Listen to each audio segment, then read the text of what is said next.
meeting this objective that we have set before ourselves is the expenditure of the government has actually grown exponentially. It is today 48.21 lakh crores. It is projected to grow by about 7.3% over 23-24 and 8.5% over pre-actuals of 23-24. We call it pre-actuals, although with the final figures are almost there because it has to be certified and audited. We give the nomenclature pre-actuals, but they are close, actually close to the real REs. Within the total expenditure, sir, one feature which has marked India's growth story post the COVID, it is the capital expenditure which the public money with which we are building assets, meaning government's own expenditure to build assets, to build capital expenses are the ones, capital expenditure is the one which has actually enabled us to come out of COVID, whilst many other countries in the world are doing very many different things. But yet this one tested formula of depending on the multiplier which comes out of spending on public expenditure, spending on capital expenditure through public money has actually yielded us such results that post-COVID, consistently we've maintained high growth rate and we are the fastest growing in the world as a result of this very clear government's approach. And in that total expenditure of 48.21 lakh, 11.11 lakh go for capital expenditure.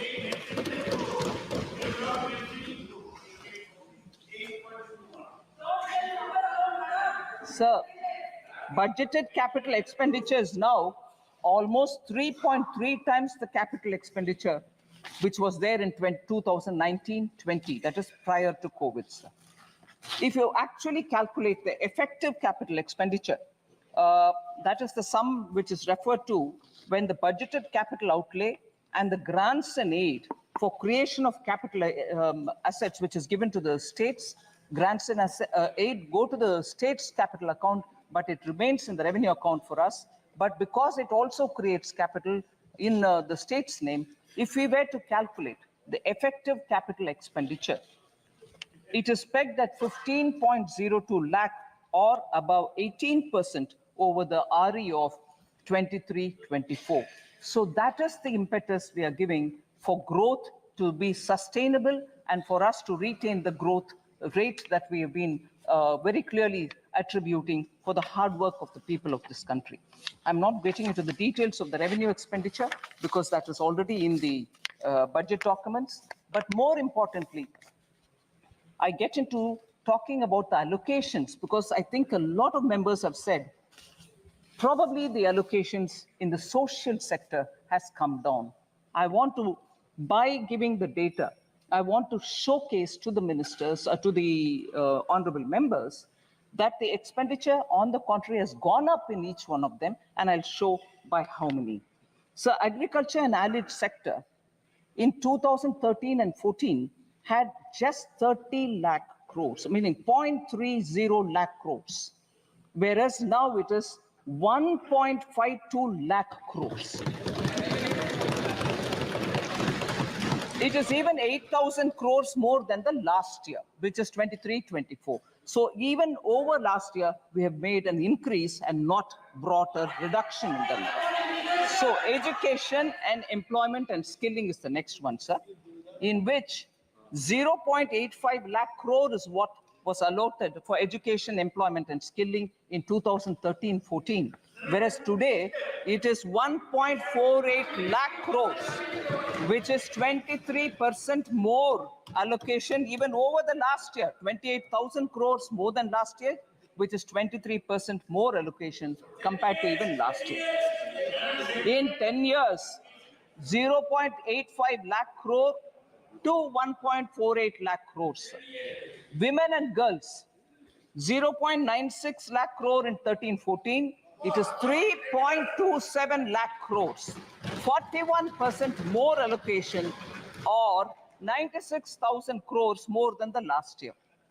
Rural development, including infrastructure, sir, 0.87 lakh crore and this year, that is 2013 and 14, whereas this year it is 2.66 lakh crores, which is 11.7% more allocation over the last year, 28,000 crores more than the last year. Urban development was only 0.12 lakh crores in 2013-14, whereas it is close to a lakh crore now, 7,000 crores more than last year. Health and social welfare, sir, 0.72 lakh crores in 2013-14. It is now 1.46 lakh crores, 3,000 crores more than the last year itself. So nowhere has the budget given lesser allocation than the previous year. So I would want to appeal to honorable members to please have a look at the document in full and see that no allocation has been reduced. Sir, just briefly, what the budget 2024-25 tries to bring in is a balance among several objectives, because growth is important. And through better growth, higher growth, we believe that inequality can be addressed. So growth, employment, welfare spending, capital investments, and fiscal consolidation. These are the factors which we've tried balancing in the budget. So an indicator which is very important for us. If I'm insisting on doing public spending on capital expenditure, the quality of public spending is the revenue deficit to fiscal deficit ratio normally. From about 80% in 2020-2021 COVID year, on account of COVID pandemic, the revenue deficit to fiscal deficit ratio, sir, was expected to fall to 36% was very high, whereas it has now fallen to, it is expected to fall to 36% in 24-25, and therefore reflecting the fact that expenditure is going towards quality asset creation. No one can refute this data, sir. These are all available in public domain. And the other thing which is an important indicator is, I had promised in this House, sir, 21-22, that the government would endeavor to attain fiscal deficit to GDP level below 4.5% by the year 25-26, from an unprecedented high of 9.2% in 2020-2021. We have kept completely to the trajectory projected. We have not deviated from it. We are complying by that fiscal deficit trajectory given by me. Even today, you see that we've gotten close to the 4.6. Actually, this year, we have clearly given 4.9 as the fiscal deficit. So we are keeping our word on that. India's exceptional post-pandemic economic recovery to become the fastest growing economy over the last 3 years is truly magnificent. And I thank every citizen, the middle class, the entrepreneurs, the farmers, marginal workers, traders, everyone who I've mentioned, I've not mentioned, deserve big gratitude, a word of thanks from all of us, sir, because of their toil and hard work and belief that they have to bring up the situation for their families to be better, has resulted in India becoming the fastest growing economy. And how many nations, may I ask this year, how many nations have achieved this balance through the budget since post-COVID to retain that growth, ensure that this balance happens and continues that sustainable growth momentum? So at least these sort of things which have to be remembered for the sake of thanking our people, I would like to highlight these as the last few years' achievement of this government and entirely thanking the people of India. And this couldn't have been possible unless there is a hardworking, visionary leadership which takes us forward so that the country can really come out of the COVID distress. And I thank Honorable Prime Minister for his leadership on this. Sir, I had also presented the Jammu Kashmir budget for 24-25. I'm happy to inform that the concrete steps that have been taken to enable the Union Territory to break free from the fetters of the past, namely the legacy of fiscal distress which has been inherited from the erstwhile state. We have provided substantial financial support, and I'll give the numbers: 17,000 crores in the union budget of the UT of J&K this year. It includes 12,000 crore towards financing the cost of Jammu Kashmir Police. That's a burden we want to take on our shoulders so that J&K has more flexibility to spend money for developmental activities. And the additional central assistance of 5,000 crore has been provided. With this support, I expect the GSDP ratio, fiscal deficit to GSDP ratio of the Union Territory would be somewhere, and I'm estimating it, somewhere in the range of 3% for the year 24-25. The public finances of the Union Territory are now back on the rails, and they're now able to focus on developmental activities much more than ever before. And the fiscal prudence is the biggest spirit with which the welfare activities are being taken up without any compromise on Sabka Saath, Sabka Vikas.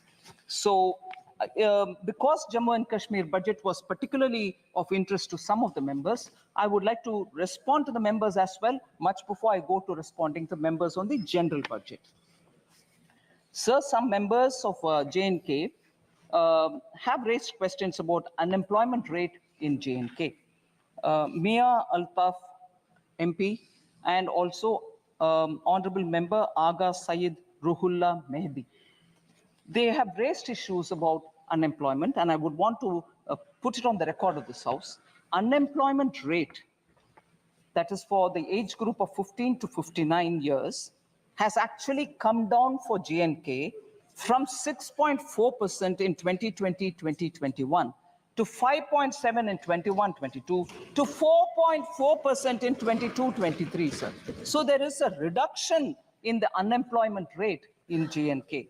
The reduction is primarily because there is a lot of avenues being created for self-employment, and livelihood opportunities through Government of India schemes are reaching all people in J&K, and as a result, you can see that employment opportunities in the sense of self-employment has actually grown. So again, Honorable Member Mia Altaf had raised this issue about the works that were undertaken by the Union Territory government for the welfare of tribals.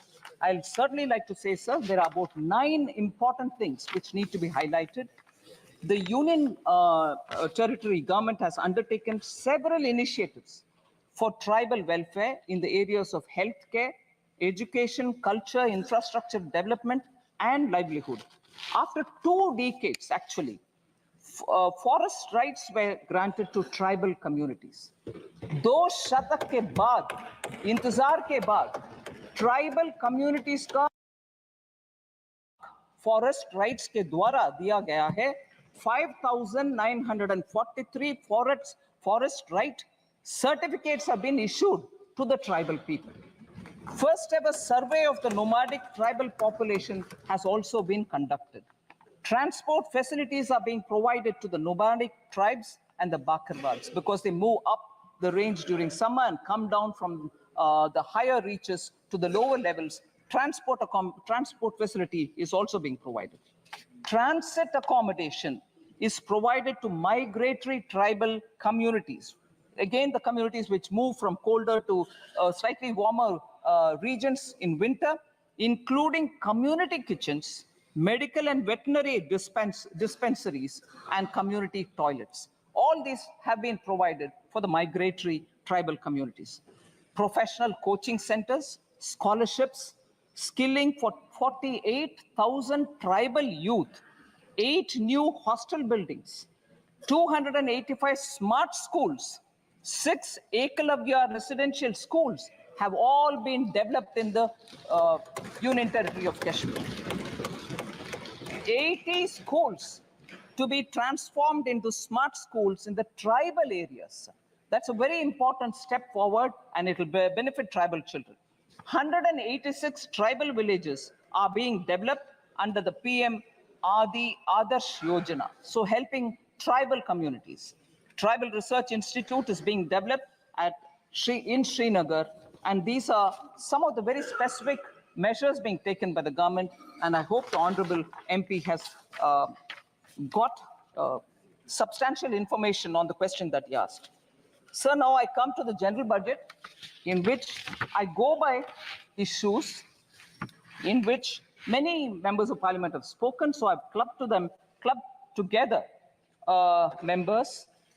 The first issue I take up is members from the opening speaker, Kumari Shelja, Professor Saugata Roy, Hebe Eden, Dr. T. Sumati, Charanjit Singh Channiji, and many others have all spoken about how there is a threat to cooperative federalism. Only few states have been given the benefits in the budget. Sir, I'm very sure, I would like to humbly state this, I'm sure all the members know that in a budget speech, if a state is not named, it doesn't mean that no money goes to them. And therefore, that was a misleading campaign, which, being in the opposition, unfortunately, a lot of members did speak about. It pains me to know that they could say that if you're not mentioned in the budget speech, your state gets nothing at all.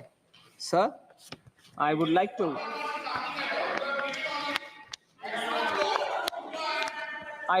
tell you, Honorable Speaker, sir, from 2004-5, sir, 2004 to 5 onwards. First of all, I'll say बाकी राज्यों को क्या है वगैरह, but I'll first say some things. Sir, कोई भी माननीय सदस्य बैठे बैठे कोई भी टिप्पणी करे तो आपको उसका जवाब नहीं देना। ठीक है sir. Sir,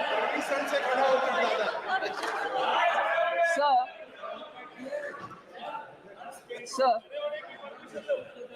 I'll take the example, sir.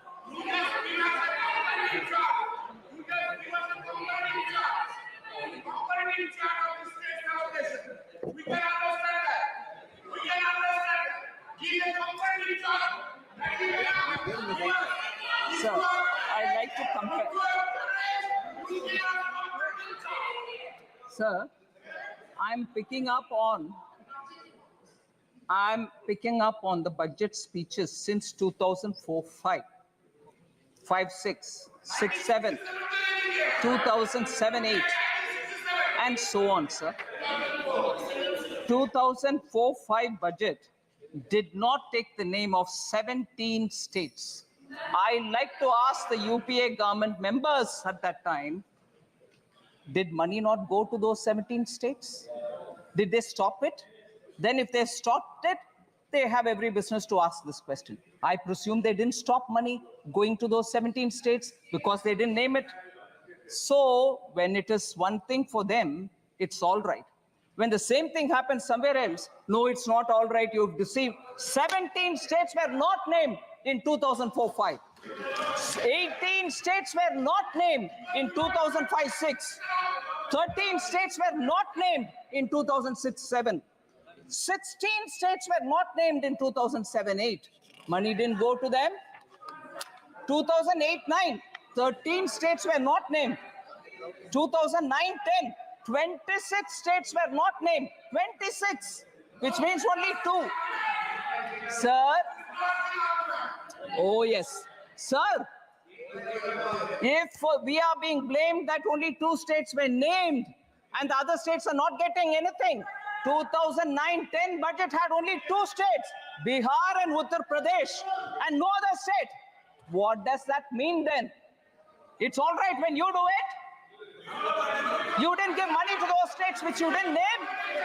So, sir, you can't have it both the ways. You do one thing and then you blame the same thing on somebody else. What happens to the states which were not named? I'm asking now, 2009-10, 26 states of India did not have a mention. 2009-10, the full budget, 20 states. Interim budget did not have 26. The full regular budget, 20 states did not have it. So what does that mean, sir? They continue to ignore states. 2010-11, 19 states were ignored. 2011-12, 15 states were ignored, they didn't mention. 12-13, 16 states were ignored. 13-14, 10 states were ignored. So, sir, for that matter, the interim budget of 2014-15 ignored 26 states. Was there a noise? Did people say you ignored those states, you didn't give money? So, if you want to distort and create uproar, you want to give a sense of fear among people, you can go about distorting data. But this stands here, sir. इनका काम ही भ्रम फैलाना है। Sir, in the last few years, now each state, we had ministers go and explain how much has been given to each of the states. All right, sir? Record तो है, record है दादा, इसीलिए रिकॉर्ड होता है वकीलों के पास। Sir, I just want to say this, sir. Just random examples of how much has gone to different states. Bulk drug parks in Himachal Pradesh for now 1,900 crores. Very recently announced by Prime Minister Modi. PM Mitra Textile Park went to Karnataka, Tamil Nadu and Telangana. Have they not received monies for that? 500 crores for Greenfield Park and 200 crore for Brownfield Park. These are just random examples, sir. Railways, West Bengal, Jharkhand and Bihar, multi-tracking of Son, Nagar and Andal. Telangana and Maharashtra. Yes, it is, everybody is right, and that's why I'm answering. But instead of reading a complete list, I'm giving random examples so that people can understand. 2,700 crore for Himachal Railway. Railways, Telangana and Maharashtra, doubling of Mudked, Medchal, Mehboob Nagar, Don route. Telangana and AP, doubling of Motumarri, Vishnupuram sections. Telangana and AP, Bhadrachalam, Dronakal sections. Amount, sir, 12,334 crore. West Bengal, Jharkhand, Bihar. Telangana and Maharashtra, 4,686 crore. Telangana and AP, 1,596 crore. Telangana and AP, Bhadrachalam, Dronakal section, 770 crore. These are going for railways alone. Himachal Pradesh 27. Sir, major highway projects, Kerala. Major highways projects. So I will like to put on record, because after all, the respective honorable members of Kerala insisted, and I'm glad to receive them, that much before I deliver the reply today, I have to meet with them. It was an all-party delegation. I happily met with them. I have no problems. I will address issues also that I have stated, and let it go on record that all the MPs came and met me before I gave the reply. I have no hesitation, sir. And there is no vanchana to any state. Nobody is being denied any money. So, India's first, sir, Kerala I mentioned, NH 66, Kappirikadu, Edappalli in Thrissur district. 9,667 crore major highway project, Kerala. Sir, major money comes now, 9,606 ongoing. Money comes or not? So, Mukkola junction to Kerala, Tamil Nadu border, 1,148 crore. Sir, J&K, Punjab, Haryana, Delhi, Amritsar, Katra road project, 18,000. Sir, kindly, honorable speaker, sir, J&K, Punjab, Haryana, Delhi, Amritsar, Katra road project, 18,274 crore. Sir, again Kerala, sir. India's first transshipment port. All of us happily celebrated when a very big vessel reached Virinjam port. Kerala government, Congress government gave it. And nobody from who are speaking about double A's and A2, A1 and A2s don't question Kerala Congress government when Virinjam was given on invitation to, I'm not taking the name, one of the A's. On invitation. And nobody went. Nobody from Congress party went and said, "Arey, why are you giving to double A? Can't give it to double A." They didn't say. And afterwards, when communists came, when communist party came to power in Kerala, even they did not disturb it. Congress gave it, communists came afterwards, even they also didn't touch it. How much of viability gap funding has been given by Government of India, sir? 818 crores have been given for Virinjam Port by Government of India for a project that they themselves invited one of the A and gave it, and that one of the A was given by Congress. Another who came as a communist also did not touch it. It's going on fine till today. But lectures on double A is only for all of us. Sir? So, cooperative federalism, states not being mentioned in the budget speech, doesn't have to be a very big issue. They all know they have presented budget in this country for decades. But when it is a ordinary chai wala OBC leader who comes to become prime minister and he does administration well, you then have a problem. Arey, kya ho rahi hai? Is he doing well? No, we'll have to protest. This will not work out, sir. People are seeing this game. So total resources allocated to transfer of states in BE 24-25 is 22,91,182 crores. And that is an increase of 4,93,645 crore. 27.5% over the last year's BE. States transfer to states, 22,91,182 crores. Sir, you know the size of the budget, and rightly, that much which is due to go to the states are going on time. Then, of course, sir, I've spoken about the criticism about not mentioned in the budget speech. I don't want to elaborate. There are other things. Agricultural allocation has come down, and legal guarantee for MSP. This also has been spoken by more than 20 speakers. Honorable 20 members have spoken. I'll just elaborate. I know Honorable Minister Shivraj Ji has been answering a lot of questions related to agriculture in the last few days. There may be some repetition in my statement, but I'd like to highlight. So the budget allocation for the Department of Agriculture and Farmers Welfare was only 21,934 crores in 2013-14. 13-14 में 21,934 crore rupees ही था agriculture के लिए allotment. मगर अभी 24-25 में वो बढ़ करके 1,23 लाख को 1.23 लाख crore हो गया है. 5 गुना increase है, sir. Sir, more than 3.2 lakh crores have been disbursed to over 11 crore farmers under the PM Kisan since its launch. 3.24 lakh crores has been disbursed for 11 crore farmers.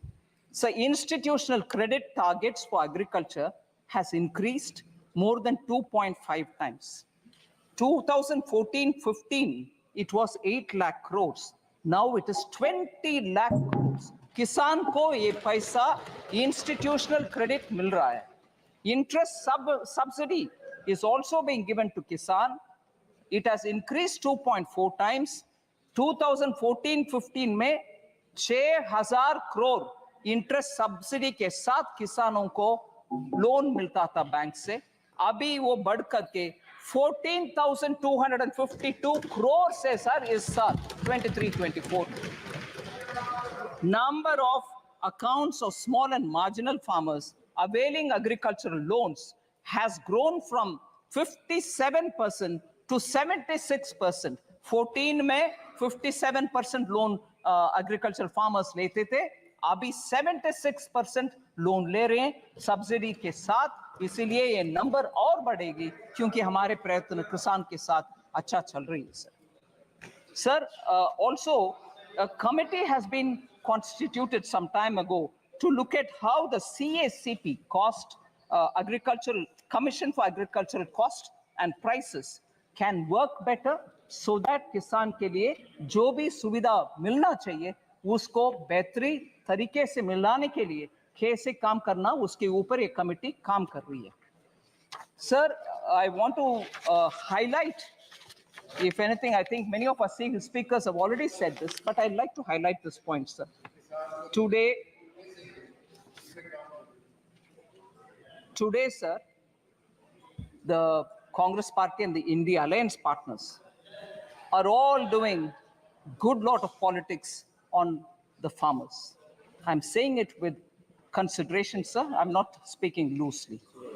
The National Commission on Farmers, MS Swaminathan, had recommended in 2006 minimum support price should be at 50% more than the weighted average cost of production. This was not accepted by the UPA government.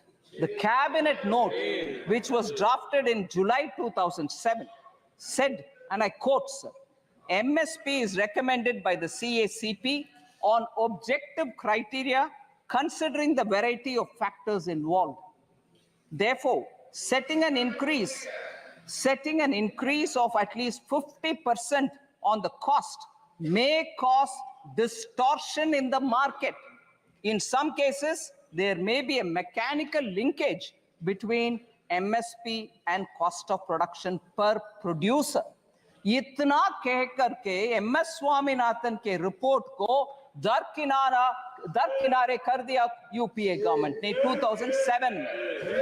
फिर 2004 manifesto में Congress party बोलते हैं कि एक comprehensive crop insurance ले आएंगे, मगर सचमुच में पीएम फसल बीमा योजना ले आने वाले कौन है सर? हमारा प्रधानमंत्री मोदी जी। फिर कांग्रेस पार्टी ने ये भी कहा it would examine the feasibility of direct income support to farmers, मगर किसान सम्मान निधि 2019 में ले आने वाले कौन है सर? माननीय प्रधानमंत्री मोदी जी। इसीलिए Congress party they can go on shedding crocodile tears about farmers, कोई इम्प्लीमेंटेशन में कुछ नहीं किया पिछले 10 साल में, ऊपर से I would say even for several decades कुछ भी नहीं किया। The failure of the flagship loan waiver, sir मैं failure of the loan waiver 2008 के ऊपर बात करना चाहता हूँ। 2008 के चुनाव में किसान के लिए लोन वेवर के ऊपर इतनी सारे बातें की। CAG found gross irregularities in the implementation of the 50,000 crore agricultural debt waiver and debt relief schemes. एक आध विषय उसमें CAG रिपोर्ट में कहा गया कि around 164 crore was waived off in violation of the guidelines. Implementation में पूरे के पूरे गपलाबाजी करने वाले कांग्रेस है सर। 22% of the cases में lapses and errors पाया गया। 8.5 farmers out of the accounts audited were not eligible to get loans. शायद जीजा बच्चीदा आ गए इसीलिए लोन जिनका मर्जी दे गए, कोई इसमें मेजरिंग मापदंड कोई फॉलो नहीं किया। 34% of the eligible beneficiaries of the test checked accounts were not issued debt waiver certificate. ये मैं मानती हूँ बेरहम एक स्टेप है सर, जिसमें अगर बैंक वो सर्टिफिकेट नहीं देता वो किसान दोबारा लोन नहीं ले पाता। 34% ऑफ द एलिजिबल केसेस में वो सर्टिफिकेट तक नहीं दिया गया। इनके लोन वेवर जिसके ऊपर वो जीत कर आए 2009 में, उतना गपलेबाजी हुआ उसमें, आज किसान के ऊपर रो रहे।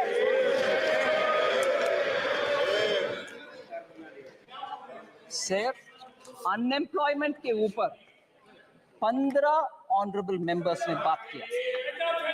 सर, इसमें कुमारी सैलजा, अभिषेक बैनर्जी, सौगता रॉय जी, हिबी ईडन, राजीव राय, दुराई वाइको, पप्पू यादव जी, डिम्पल यादव जी, एनके प्रेमचंद्रन जी और के सुब्रायन जी, ऐसे बहुत सारे, डॉक्टर सुमति, अनएम्प्लॉयमेंट के ऊपर बात की। मैं उनका एक आध विषय स्पष्ट करना चाहती हूँ। Sir, our policy to make youth, इस बजट में यूथ के लिए 5 ऐसे स्कीम का एक बड़ा सा पीएम का युवा पैकेज हमने ले आए, जिसमें एम्प्लॉयमेंट भी है, स्किल ट्रेनिंग भी है, इंटर्नशिप भी है। Our policy is therefore to make youth सक्षम, स्वतंत्र और समर्थ। इसीलिए to make them competent, independent and capable, a lot of schemes have been brought in other than the 5 schemes put into PM package. 48 crore mudra loans worth 29 lakh crores have been dispersed since 2014. 29 lakh crores का dispersal हुआ मुद्रा में। इसीलिए इस बार क्योंकि वो success हुआ है, हम उसको 20 लाख रुपीस तक अमाउंट बढ़ा रहे हैं, 10 से लेकर के 20 तक बढ़ा रहे हैं। मैं ये 5 स्कीम के ऊपर ज्यादा बोल नहीं रही हूं sir, but I want to say UPA era में जॉबलेस ग्रोथ के विषय में एक विषय हाईलाइट करना चाहती हूं सर। आरबीआई के क्लेम्स डेटा जो पीरियोडिकली हमें इकोनॉमी के ऊपर पिक्चर देता है, वो एम्प्लॉयमेंट यूपीए के इरा में, मतलब 2012 to 13 में और 13 to 14 में टोटल एम्प्लॉयमेंट एक्चुअली डिक्लाइन हुआ है, ये वो जिक्र करता है आरबीआई की report.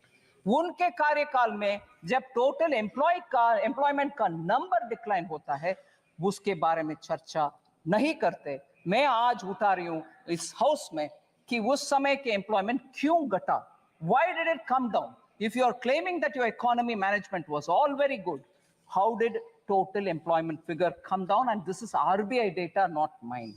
Second, sir, formal employment was badly hit. Total persons engaged during the UPA time, annual survey of industries कहता है कि कोविड पैंडेमिक के टाइम, हमारे सरकार के टाइम से ज्यादा डिक्लाइन उस समय हुआ टोटल पर्सन्स का एंगेजमेंट में। This is a data about 2012-13 employment, total persons engage decline हुआ उस समय। Sir, we want to highlight the fact that the annual periodic labor force survey reports show that the labor market indicators for persons in the age group of 15 years and above has steadily improved under Prime Minister Modi 2017-18 to 2022-23. Our employment figures have improved. I'm giving you at least 4 indicators for that. Labor force participation has increased from 49.8 in 2017-18 to 57.9% in 22-23. Labor force participation number. इसमें women labor force participation has risen to 37% in 22-23 from 23% which was in 2017-18. Women का participation भी increase हुआ. Youth the unemployment rate has declined from 6% in 2017-18 to a low of 3.2% in 22-23. Youth unemployment for the age group 15 to 29 has declined sharply from 17.8% in 2017-18 to 10% in 22-23. So the last point on this employment debate, sir, SBI research report, which was released in July 2024, said India created 12.5 crore jobs between 2014 and 23, compared to only 2.9 crore during the UPA 10 साल। 2.9 crore UPA के 10 साल में, मगर अभी 12.5 करोड़ हमारे 10 साल में sir. सो employment के ऊपर बार बार गलत फहमियां प्रचार करना ये छोड़ दें, क्योंकि डेटा उसके खिलाफ है।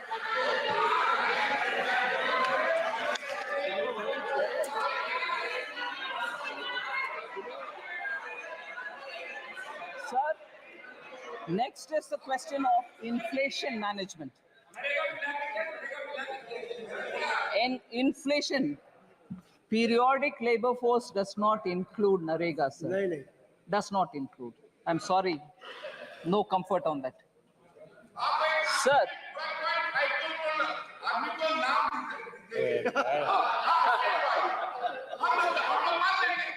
sir, inflation.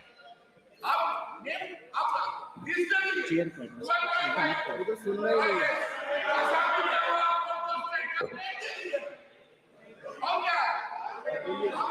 Sir, inflation, sir. Inflation as a subject. 7 honorable members spoke about it. I'm not taking their names. Sir, we saw double-digit high inflation period during the UPA era, and that is because of their reckless policies. I want to differentiate between the inflation which prevailed during UPA and the inflation, if at all, within the range which prevails now, some months which have gone up. There is a difference. Domestic inflation used to be higher than the global average during UPA's time. Global financial crisis 2008, sir.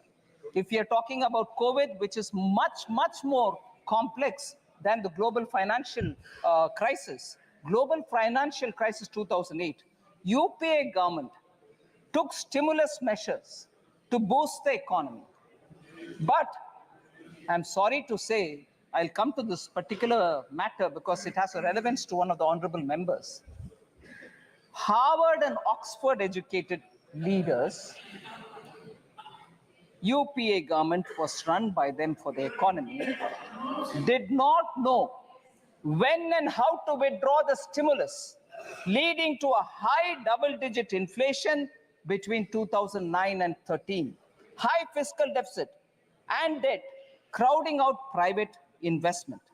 So between January 2012 and 2014, just the 22 months, of the total 28 months, 22 months the inflation was above 9%.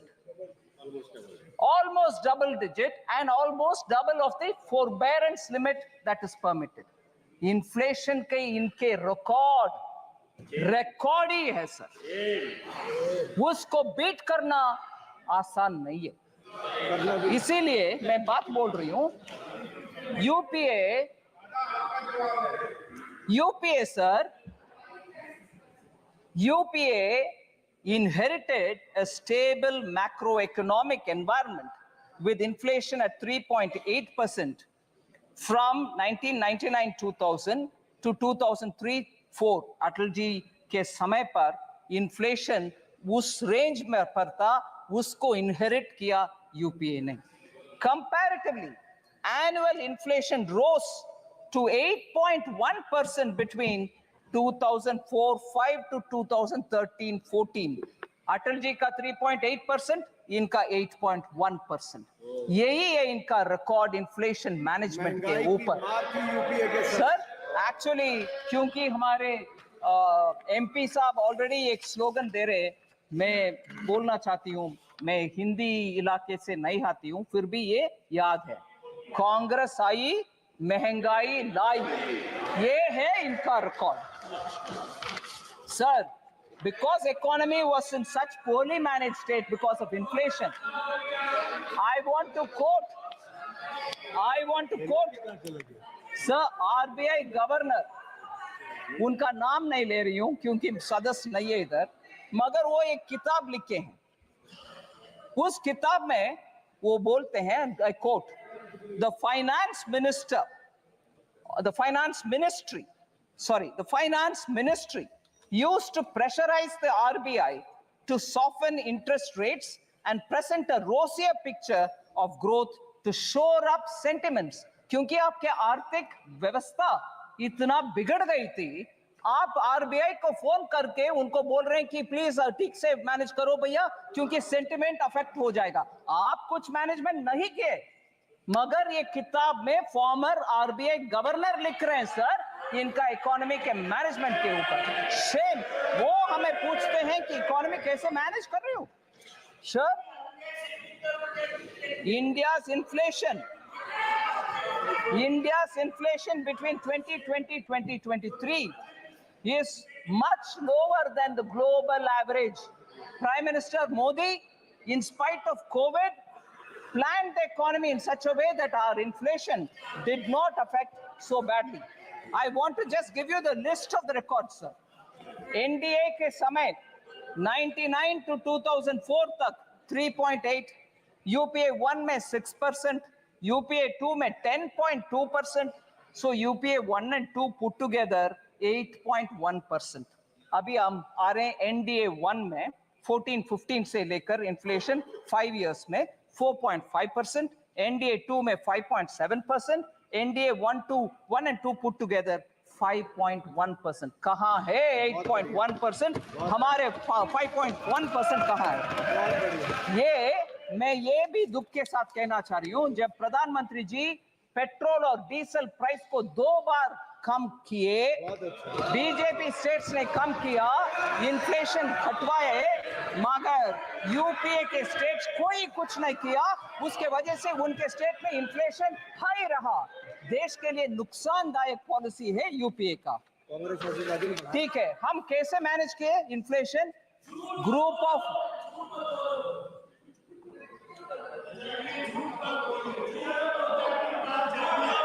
Sir, NDA government कैसे manage कर रही है?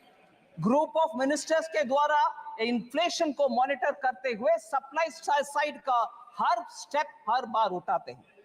मैं उदाहरण देती हूं sir, Bharat brand आटा, rice और पल्सेस का विषय हमने खरीद करके सब्सिडी के साथ जनता को पहुंचा रहे हैं। भारत आटा एट 27.50 रुपीस पर केजी, और लोग खरीद रहे हैं कि नहीं खरीद रहे हैं? बिल्कुल खरीद रहे हैं। 14.87 lakh tons have been sold for common public. Bharat rice 27.5 rupees पर केजी में चावल मिलता है और 13.98 लाख टन्स बिक्री हो गए हैं सर, लोग खरीद रहे हैं। भारत चना दाल 60 रुपीस पर केजी के 1 केजी का पैक 11.52 लाख टन सोल्ड हो गए।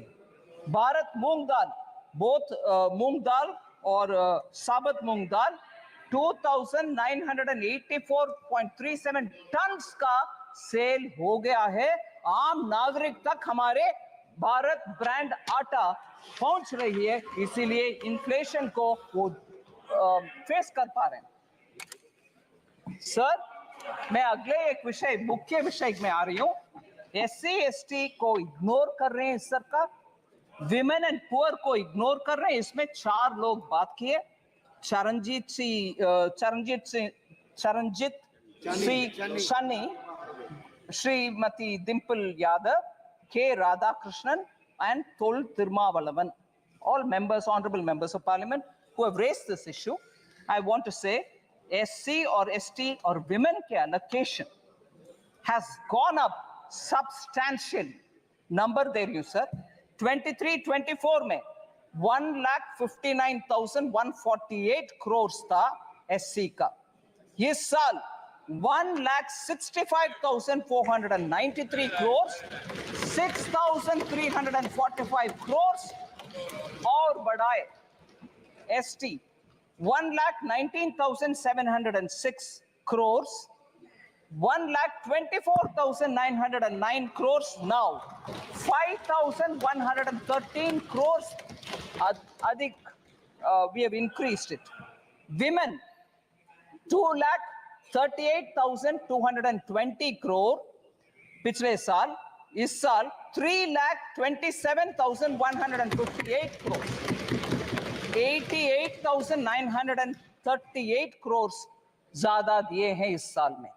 सर, इस विषय में थोड़ा ऑनरेबल स्पीकर ध्यान से आपके सामने विषय रख रही हूं। एससी एसटी का एलोकेशन कम हो गया है, ऐसे प्रश्न पूछने वाले से मैं पूछना चाहती हूं। कर्नाटका के कांग्रेस गवर्नमेंट ने एससी एसटी फंड से बजट में 9,980 दिए हुए बजट से 4,301 crore ट्राइबल सब प्लान से निकाला गया, उसका पता नहीं चल रहा कहां गए। So far of the total, Karnataka government has spent 2,228 crore, including 1,587 crore from the SC/ST sub-plan and 641 crore from the tribal sub-plan specifically. God knows where this is going. Because this has been questioned in Karnataka itself by the leader of the opposition and the media. I want to ask माननीय former chief minister Charanjit Channi ji, आपके leader से बात करिए, कर्नाटका में जाकर के SC का हालात के ऊपर प्रश्न पूछिए। इधर पूछने का आवश्यकता नहीं है, उधर कांग्रेस गवर्नमेंट में हो रही है इतनी सारी घपला। फिर कर्नाटका से एक और विषय सर, जरूर मैं मानती हूं कांग्रेस में एससी के विषय में बात करने वाले हर नेता कर्नाटका आज ही जाए, पूछ ले कि क्या हो रही है। एससी के पैसा को निकाल करके प्राइवेट अकाउंट में डाला जा रहा है, किसी को मालूम नहीं हो रही है। एससी के ऊपर इधर लेक्चर हो रही है। वाल्मीकि विषय, कर्नाटका महर्षि Valmiki scheduled tribes development corporation scam, बड़ा सा स्कैम सर। इसमें सर विषय देख लीजिए, कितना इंटरेस्टिंग बात। Normally government stands up to say no गपला, क्या आरोप लगा रही हो, सॉरी, ऐसे बात करने के लिए सरकार के पक्ष में से खड़े होते हैं। मगर उधर नाम नहीं ले रहा हूं, मुख्यमंत्री जी खड़े होकर के बोल रहे हैं, अरे भैया वो 187 करोड़ नहीं है, सिर्फ 89 करोड़ से जो गपला है, मगर not 187 crore but only 89 crore. ये देख लीजिए क्या कॉन्फिडेंस, यही कांग्रेस है। गपला करो फिर आर्ग्यू करो, बोलो कि 189 नहीं है भैया, जस्ट 89 है, छोड़ दो। एससी का पैसा सर, एसटी का पैसा सर, दोनों उधर गपले हो रही है, मगर इधर एससी के ऊपर लेक्चर हमें दे रहे। एससी के ऊपर चीफ मिनिस्टर पंजाब के प्रश्न पूछ रहे।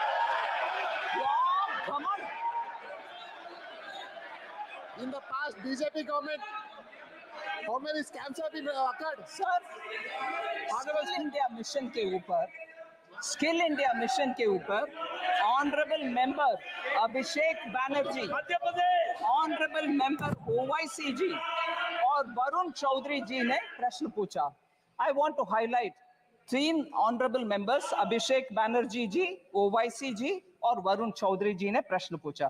इन द लास्ट डिकेड, क्योंकि डिजिटल पब्लिक इंफ्रास्ट्रक्चर इतना नेसेसरी हो गया है, स्किल इंडिया डिजिटल हब में कैसे क्या है विषय, उनका कंसर्न है स्किल इंडिया मिशन में सक्सेस नहीं हुआ। मैं उनको जेंटली बोल सकती हूँ, इन the last decade the employment of Indian youth has increased sharply, rising from 34% in 2014 to 51% in 24। ये सब क्योंकि उनका स्किलिंग हुआ, उनके अपग्रेडिंग ऑफ स्किलिंग हुआ, उसके वजह से वो आगे आना संभव बन रहे। और इस बार बजट के द्वारा 5 स्कीम्स का package PM skill for youth और एम्प्लॉयमेंट फॉर यूथ के पैकेज के द्वारा इसको और आगे बढ़ाएंगे। यूथ के लिए हम काम करेंगे।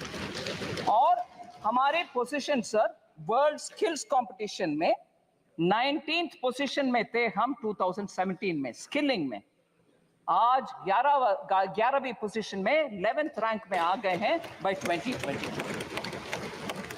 Sir, 3 members have spoken on poverty and global hunger index. Poverty and global hunger index, कुमारी शैलजा जी, दुराई वाइको जी और Gurmeet Singh ji.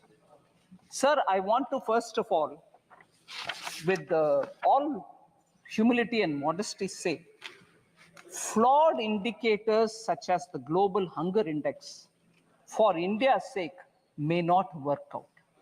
I'm not saying because you have raised a point, but I'll tell you why. इन सबके विश्वसनीयता, I'll try to say it in Hindi, sir. मैं इस global hunger index की विश्वसनीयता पे कुछ बात रखना चाहती हूँ. हाँ, मैं प्रश्न रखना चाहती हूँ. हाँ, मैं जो विषय मैं क्वेश्चन के द्वारा जवाब दे रही हूँ. Conflict ridden countries sir, Pakistan जैसे कंट्रीज को, सूडान जैसे कंट्रीज को भारत से आगे रैंकिंग कैसे मिल रहा है सर? अफ्रीकन नेशंस में आज भी उनका पर कैपिटा इनकम भी कम है. फिर पाकिस्तान में आज तक आटा के क्यों? मैं I am not saying it in a sense of you look at them they are suffering. No, I don't want them to suffer, but it is a reality. Today, they are not able to obtain even basic food. Here, 80 crore लोग के लिए भारत देश में मुफ्त में हम अनाज दे रहे हैं, फिर भी हंगर इंडेक्स में हाई है. ये कैसे ये विश्वसनीयता स्थापित करेंगे? Sir, household savings will do. Household savings at 50-year low, while household debt has been increased. Sri Honorable MP Abhishek Banerjee ने ये प्रश्न पूछा. Sir, year-wise accumulation. This is very interesting data, sir. I request the honorable members to kindly pay attention to this fact. Net financial savings of the household sector from 8.32 lakh crores in 2013-14 has risen to 14.616 lakh crores in 22-23. Net financial savings of the household sector. This is an increase of 70%. Household savings in the form of physical assets. Bank में fixed deposit में cash रखना एक चीज है, मगर घर खरीदना या घर में विस्तार करने के लिए कमरा बनाना वो अलग विषय है. Today, in the form of physical assets, sir, construction of houses or other immovable properties increased from 14 lakh crores in 2013-14 to 35 lakh crores in 22-23. It clearly indicates a shift of savings in the form of physical assets rather than in the form of financial assets. The registered investor base at the National Stock Exchange has tripled from March 2020 to 2024 to 9.2 crores of Indians 31 March 2024 tak. So potentially translating into 20% of India's households now are channeling their household savings into financial markets. ये हम ध्यान में रखना चाहिए. Sir,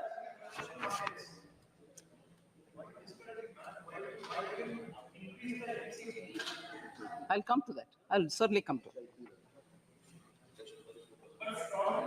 Sir, Honorable Speaker, sir, I'm almost coming to the end, sir, but one or two important points.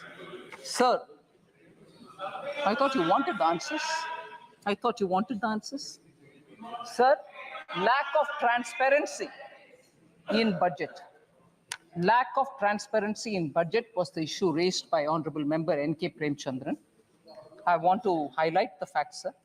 In fact, it is completely the opposite of what used to prevail under UPA. And I'll give you examples with which I want to say this charge, lack of transparency in budget, should actually be posed by N.K. Premchandran ji to UPA budgets. Sir, all the details have already been provided. I'm not going to say what is revenue, how much is revenue receipt, how much is other receipts. The borrowings are meant for financing fiscal deficit, because the question also said how government will finance the additional allocation of around 56,000 crores. So I want to just highlight borrowings are for financing fiscal deficit in a way. I would like to mention that the borrowing has been reduced due to better fiscal management. and reducing the fiscal deficit from 5.1% in interim budget to 4.9% in the regular budget of 24-25 explains that. The hallmark of Prime Minister Modi from the days when he was Chief Minister of Gujarat is fiscal prudence without compromising on welfare. He continues on that train. He has not compromised on welfare businesses or schemes, but very clearly manages his finances carefully, and that is why you have that fiscal prudence reflecting in the fiscal deficit. Sir, this is a total contrast to what had prevailed during UPA. I want to highlight how the Congress-led UPA government, constant practice of hiding the deficits through off-budget borrowings and issuance of oil bonds, which shifted the fiscal burden to future generations. Under the UPA, standard fiscal practices were routinely changed to make the budget numbers look favorable. You saw, I've already said how the RBI governor spoke. In order to make an impression of nice, goody-goody, you call the RBI, you fudge the numbers, you put it under the carpet. All this has happened during UPA, not our times. In financial year 2021, the government, our government under Prime Minister Modi, rapidly repaid all outstanding National Small Saving Fund loans which were provided to the FCI in lieu of food subsidy by providing additional budgetary support. We cleared the accounts. Very good. And as a result, that came onto the budget, and there was no hiding under the carpet. External borrowing कर दिया, budget में दिखाया नहीं. मैं budget fiscal deficit अच्छा number दिखाऊंगा, मगर इधर borrow करते रहे. नहीं. Everything that you get, everything that happens in finance ministry is now in the budget for all of us to see. इसमें कोई पीछे से borrow करो, उधर रखो, इधर दिखाना नहीं है, नहीं होता. So lack of transparency अगर है तो वो यूपीए के गवर्नमेंट में हुआ था, अभी नहीं. Complete food subsidy under the PM Garib Kalyan Anna Yojana is being provided transparently through government budget. Sir, from 21-22, off-budget funded schemes are being proactively disclosed in the budget document. इसीलिए हर step हम ले रहे हैं transparency की ओर. I want this to be recognized by the honorable member. So the last two members who asked particular questions, sir, on the minority budget has been reduced. Honorable member Ziaur Rahman Bark from UP, I forget his constituency, Sambal. But I must say, sir, you normally don't allow us to mention names of people who are not the members. But with your permission, I want for a moment to pay a momentary dedication to his grandfather, Shafiqur Rahman Bark, late Shri Shafiqur Rahman Bark, because he was a very elderly member. He came several times to meet me on his constituency-related problems. I used to respect him. I gave him a lot of time to understand his issues, and where I could help, I have helped him. But not for that, but I do recognize the dignity with which he has approached his assignments, even with that aged, even with that seniority in age. So I want to respect the grandson who's now come in his position, who's asked this question.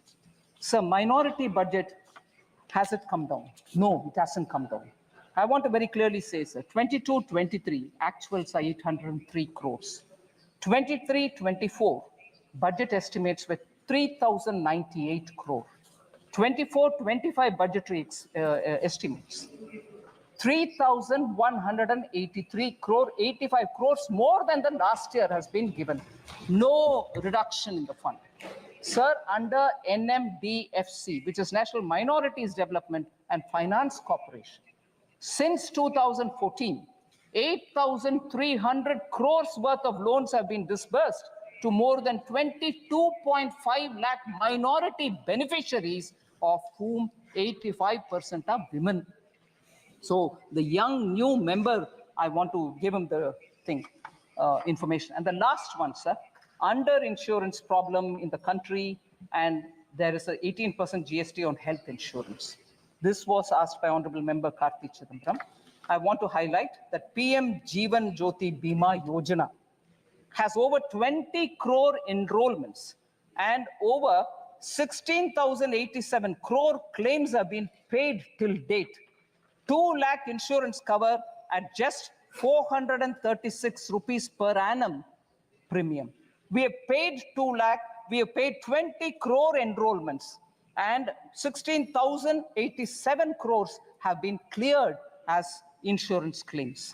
PM Suraksha Bima Yojana, sir, 44 crore enrollments and 2,757 crore claims have already been paid.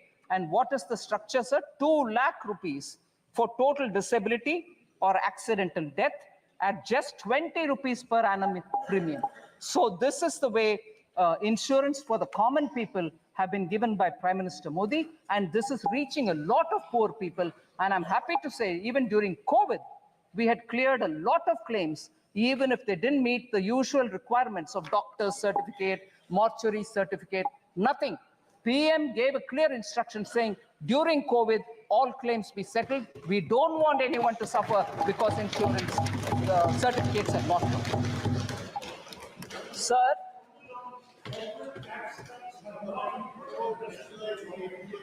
Sir, this is not something I very much would want to speak about, but there are 1 or 2 things which I need to highlight before I come to the last 2 points, sir. Professor Saugata Roy has raised a lot of issues, but I'm astonished, sir, from the land of Bengal, which inspired our freedom movement, which gave us the slogan, Vande Mataram. Here, yeah, you don't hear me all right, no? Vande Mataram. I'll be happy to say it 10 times. Vande Mataram. Bengal gave this call, and we are very inspired by that. And from that Bengal today, we have a Professor Saugata Roy, who says, I'm not bothered, I'm not worried, but it is worth mentioning for this House's consideration. He says, I do not expect finance minister to be like Dr. Manmohan Singh. Certainly, I also don't want to be like Dr. Manmohan Singh. She is not a PhD from Oxford, not even like Chidambaram, who has got a management degree from Harvard.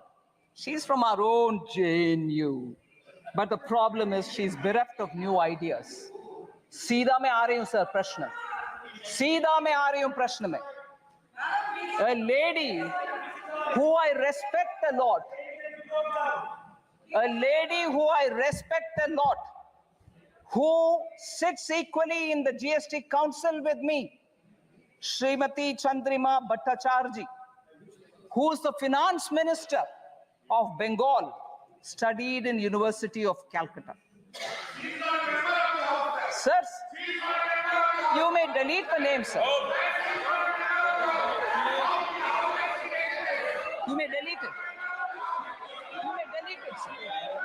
Finance Minister of Bengal, studied in University of Kolkata. That's all right, sir. She is also, I respect her, which means, is she also bereft of new ideas?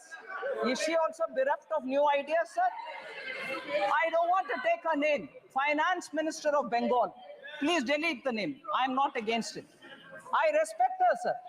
She does wonderful contribution in the GST Council. She is from University of Kolkata. So, when the reference is made to me saying she's from JNU, but the problem is she doesn't have any, she's bereft of new ideas. Is she bereft of new ideas? Equally, I want to ask, the Chief Minister of Bengal is also from colleges affiliated to the University of Calcutta. Does it mean that if you study in Indian universities, you are bereft of ideas? She is a fighter who's leading the state for so many years. Very chauvinist comments. Sir?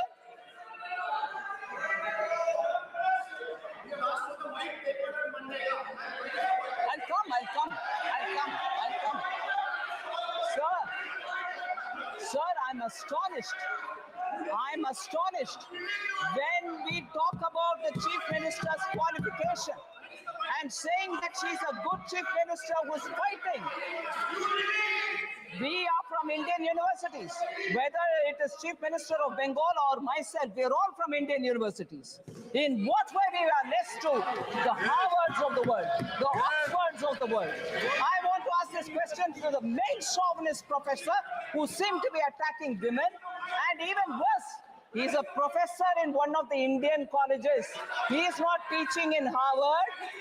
He is not teaching in Oxford. So you see also equally not so qualified. A professor in Indian university demeans people who have got qualification from Indian universities, sir. Professor Saugata Roy, please be ashamed of yourself. Sir, even worse, he says in 1920, the inequality, sir, the inequality in India was less than 1920 than it is now. It's a statement professor made. I can't believe this statement. Sir, Bengal suffered under the British. We all see the images of skinny, starved, bone and skin Indians, Bengal people who were starved by the British, and the entire grain of West Bengal was taken to fund the war. People were photographed sitting skinny with bones and skin, and that Bengal was better in equality than now. What a shameful statement to make. In this house, inequality was better under British than now. What a shameful statement to make. Now I come to talking about Bengal's economy, sir. I'll give all the white paper they want. Sir,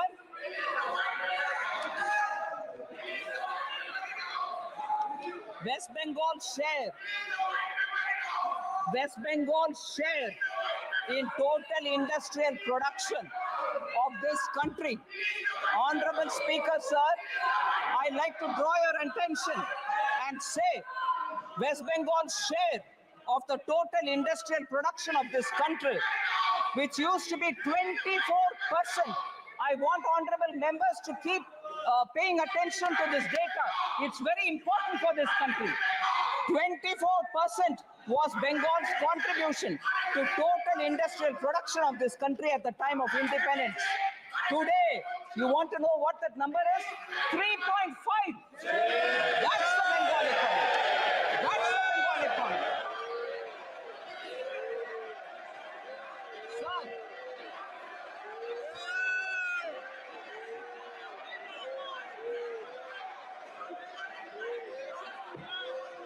Sir, there's been a downward trend in the gross capital formation. In 2010, West Bengal accounted for 6.7% capital formation in India. Now it accounts only for 2.9%. They want a white paper. I'll give a white paper. I will definitely give a white paper. This is the performance of Bengal's economy, sir. सभा की कार्रवाई आज 8 बजे तक बढ़ाई जाती है. The state of West Bengal, sir, attracts less than 1% of the total Indian FDI. अगर आप सवाल पूछोगे तो जवाब सुनना पड़ेगा. आपने सवाल किया तो जवाब देनी है वित्त मंत्री जी.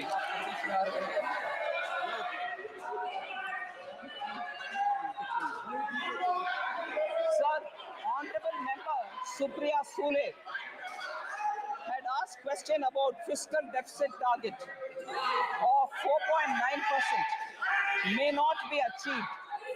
With supplementary demand, it might go up to 5.6%. This is our apprehension. I want to reply to Honorable Member Supriya Sule, sir. The year-end actuals of a year represents the full financial year's expenditure. It is inclusive of additional appropriation that may have been granted to the parliament by the parliament through supplementary demand. But I want to lay before honorable member my fiscal deficit numbers. 21-22, the fiscal target set was 6.8%. What we achieved is 6.7%. 22-23, 6.4 was the target set. 6.4 was achieved. 23-24, 5.9 was target set. 5.6 was achieved. And 2024-25, 4.9 is what we mentioned here. I'm confident that of achieving that fiscal goal and the glide path which we have given, and therefore 4.5% of GDP for 25-26 is what we achieve. Will achieve is my hope.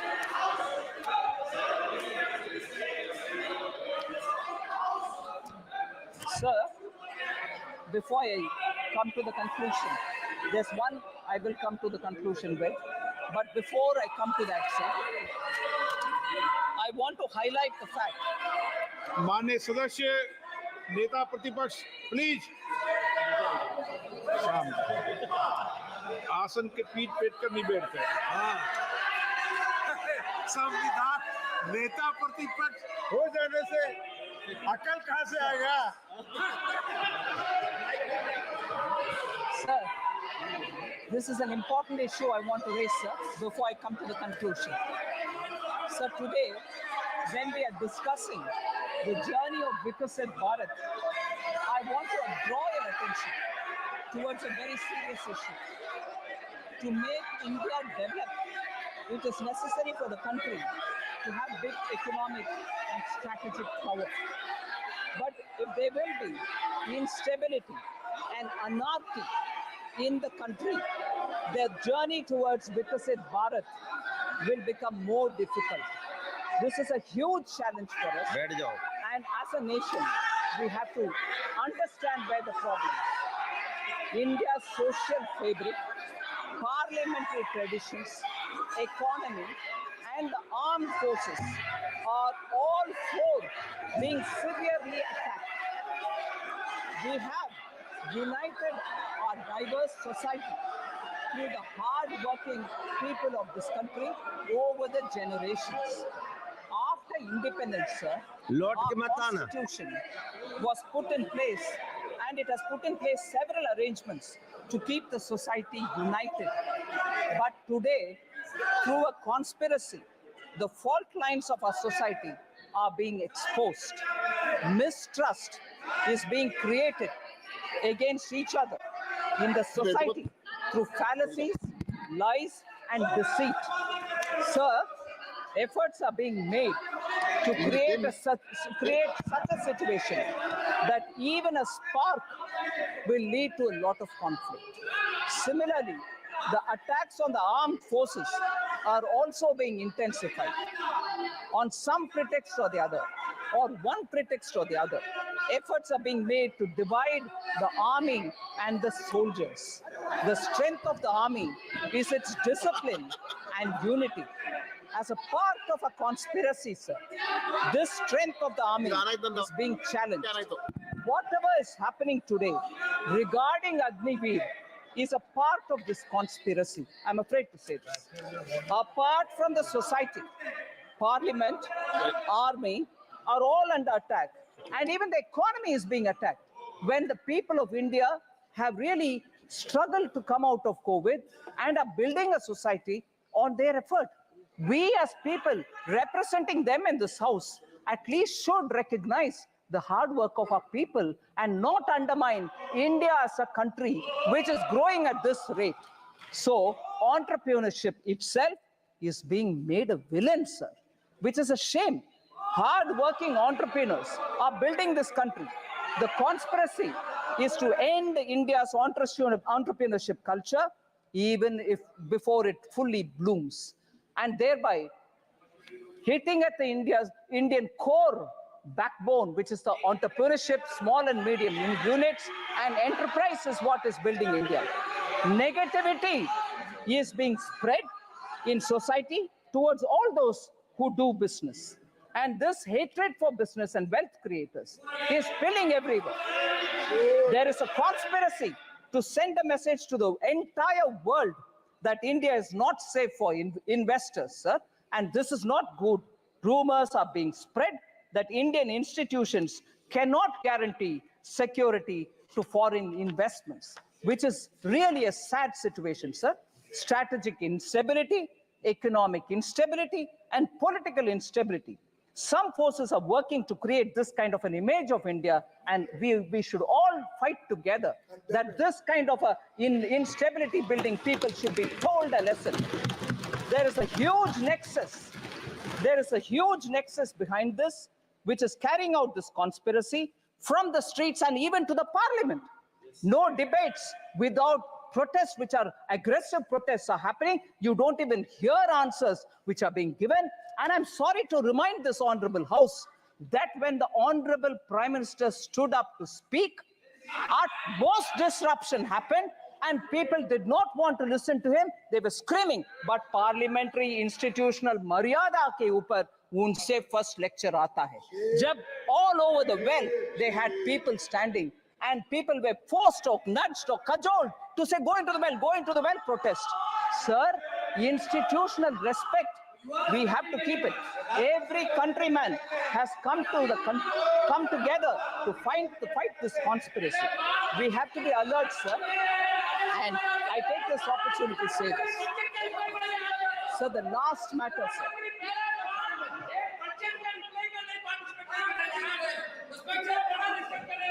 Sir, the last matter.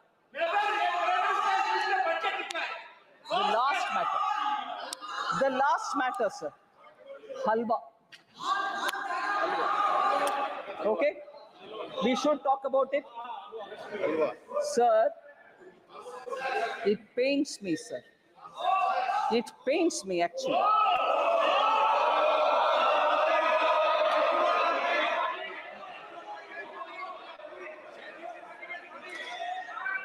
If only we know the background with which halwa ceremonies are conducted before the budget is prepared. If only we know the background. Sir?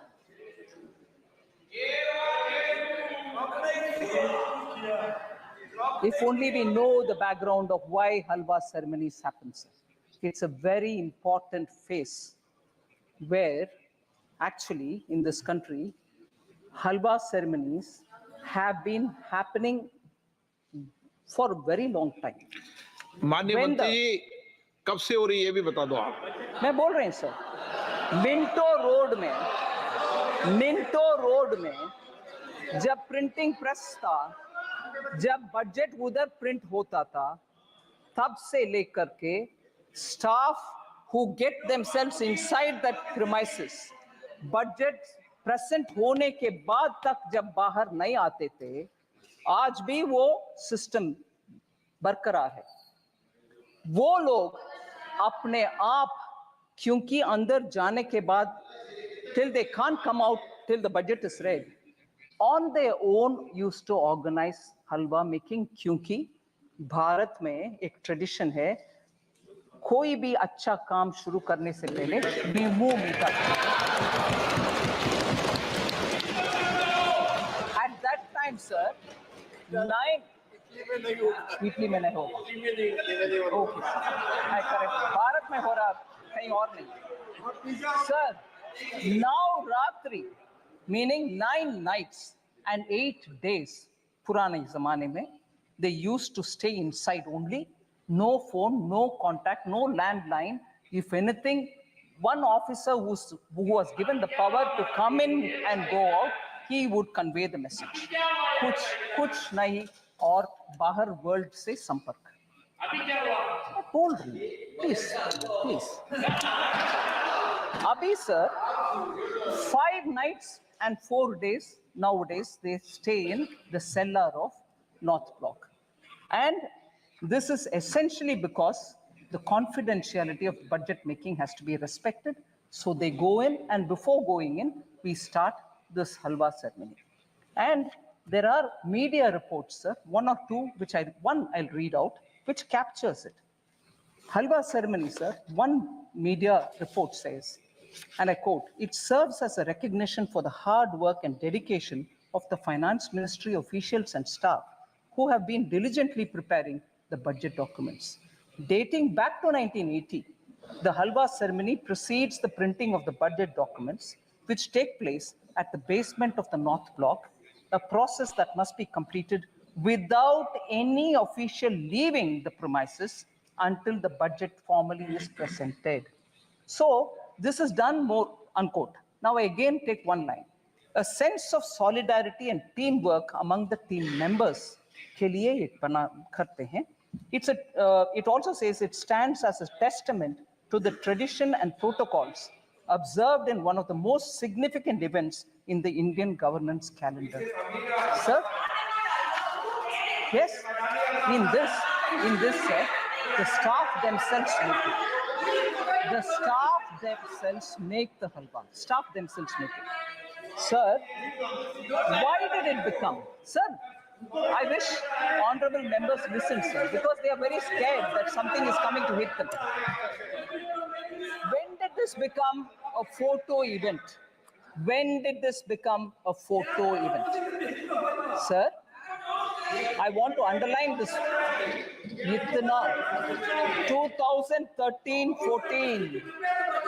2013-14 में मंत्री जी नीचे सेल्लार में जाकर के हलवा बंटवारा करने का शुरुआत 2013-14 में हुआ.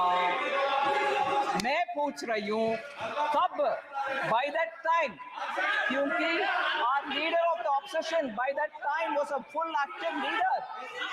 उससे पहले ऑर्डिनेंस फटा भी गया, वो इंडिपेंडेंस दिखाया विपक्ष के नेता.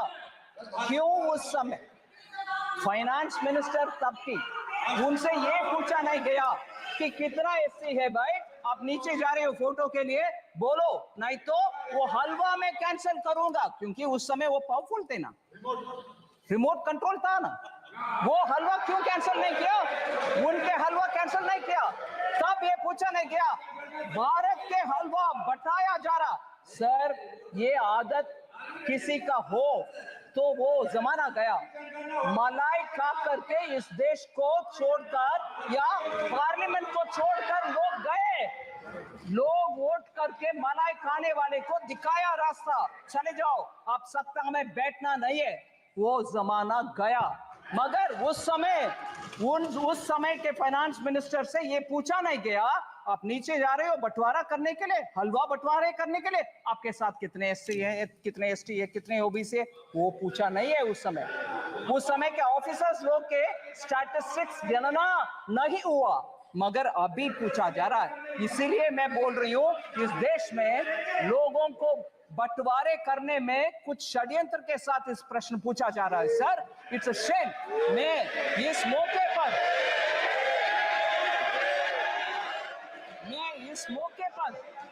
मैं रेस्पेक्ट करना चाहती हूं दो लोगों को. सर, आप परमिट नहीं करते हैं नाम लेने के लिए, वो मेंबर भी नहीं है, मगर प्रिंटिंग हमारा फाइनेंस मिनिस्ट्री के इंपॉर्टेंट स्टाफ दो लोग, उनको मैं जिक्र करना चाहती हूं. सर, ये सेक्रेट नहीं, प्लीज आप सुन लीजिए, सेक्रेट हलवा के विषय और इसमें इतना इमोशन जुड़ा हुआ है, ये समझ में आएगा. सर, रिटायर्ड ऑफिसर उनके पिताजी गुजर चुके थे जब वो अंदर पहुंच गए और बाहर आने का कुछ नहीं है possibility. Shri Kuldeep Sharma ji deputy manager थे प्रेस का, उनके पिताजी का देहांत होने का विषय उनको अंदर होने के बाद मिला. फिर भी सर, वो कमिटमेंट देखिए, वो जब तक फाइनेंस का बजट डिक्लेयर हुआ तब तक बाहर नहीं आया. मैं उनके सर झुक करके नमन करती हूँ. ऐसे लोग हैं सर, उधर उनका सेंटिमेंट है हलवा बनाना और बंटवारा करना, उनको नीचे दिखाना अच्छा नहीं है.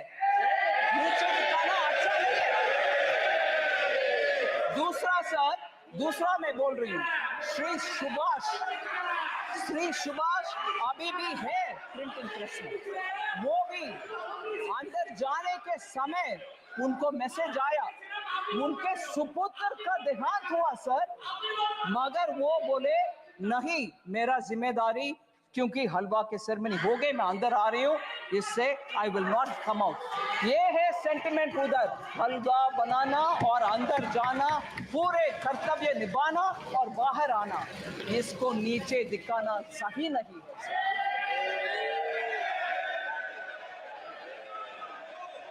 सर।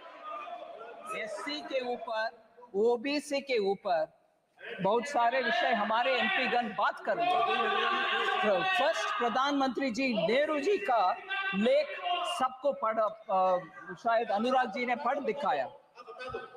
नेहरू जी ने 27 जून 1961 को लिख रहे हैं, I quote sir, I dislike any kind of reservation, more particularly in service. I react strongly against anything which leads to inefficiency and second-rate standards. Unquote. Sir, that is Pandit Jawaharlal Nehru, the first Prime Minister of India. Okay. Next, sir. खाका खालेकर commission के report 1955 में जब recommendation आ चुका था, तब से लेकर के कांग्रेस पार्टी के हर गवर्नमेंट उसको दरकिनारे कर दिए। बैकवर्ड कमीशन के कोई कुछ सोच नहीं था। In 1980, Mandal commission report was submitted to Shrimati Indira Gandhi, तब के prime minister. Even she didn't touch it. And तब के कांग्रेस के नारा में बोल रही हूं sir, my Hindi is not very good, but I'll still say it. What was the slogan? ना जात पर ना पात पर मोहर लगाएगी हाथ पर। सो जात तब नहीं है, हाथ नहीं है, मगर अभी बोला जा रहा है जाति जाति। कितना लोग हलवा में थे, कितना लोग हलवा फोटो में थे, कितने नीचे पे थे। जब तब अगर आपने सही इसको तभी ले आते तो ओबीसी ऑफिसर आज सेक्रेटरी लेवल तक पहुंचने का मौका था। You stopped it sir. No, even worse sir, शायद अनुराग जी ने नहीं बताया, मैं एक और कोटेशन पढ़ना चाह रही हूं sir. Rajiv Gandhi ji, late Prime Minister, Rajiv Gandhi ji gave an interview to Alok Mehta in March 1985, a senior journalist. In that interview, former Prime Minister about OBC reservation says this, quote kar rahi hu sir, no promotion of idiots in the name of reservation.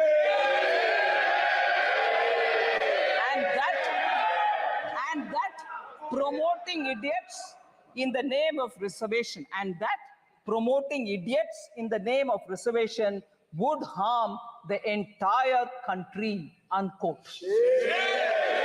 Reservation के ऊपर ये इतना lecture दे रहे हैं sir. Ambedkar ji cabinet से निकल करके he said, I don't want to be in this because there is no justice for backward communities or for SCs. उनके चिट्ठी, ये सब विषय लंबा सा चिट्ठी सर, मगर वो रेलेवेंट पैराग्राफ में पढ़ रही हूँ। So he said, quote, I will now refer to another, second in brackets, matter that I will now refer to another matter that had made me dissatisfied with the government. It relates to the treatment accorded to the backward classes and scheduled castes. I was very sorry that the Constitution did not embody any safeguards for the backward classes. It was left to be done by the executive government on the basis of recommendations of a commission to be appointed by the president. More than a year has elapsed since we passed the Constitution, but the government has not even thought of appointing the commission, unquote. So Ambedkar ji सरकार से छोड़कर जाने, सरकार किसकी थी sir? First government under Pandit Jawaharlal Nehru, the first prime minister. इनके दादा परदादा के बयान ये सब है सर। आज ये रिजर्वेशन के ऊपर और SC ST के ऊपर बात करते हैं। मैं प्रश्न पूछना चाहती हूँ सर। अभी अखिलेश जी, नेताजी, लोहिया जी इंग्लिश में बोलते हैं सर। अरे लोहिया जी नेताजी खिलाफ तो सब है। इंग्लिश में बोलते हैं चैरिटी बिगिंस फ्रॉम होम। सुनिए charity begins from home, meaning आप जो दूसरे को बोल रही हो वो आप पहले कर दिखाओ। मैं पूछ रही हूँ सर, राजीव गांधी फाउंडेशन में कितने SC हैं, कितने ST हैं, कितने OBC हैं? क्योंकि बाहर के वाले लोगों का नाम पढ़ना नहीं है, 9 लोग हैं, कोई SC नहीं है। Charity begins at home sir. आप पहले आपके व्यवस्था सही करो, SC को दो, फिर आकर हमसे पूछ लो भाई। ये बोलो सर। फिर दूसरा एक उदाहरण देती हूँ sir, Rajiv Gandhi charitable trust, उसमें 5 लोग हैं बोर्ड ऑफ ट्रस्टीज में, नाम नहीं पढ़ रही हूँ सर, मगर मुझे एक भी SC नहीं दिखाई।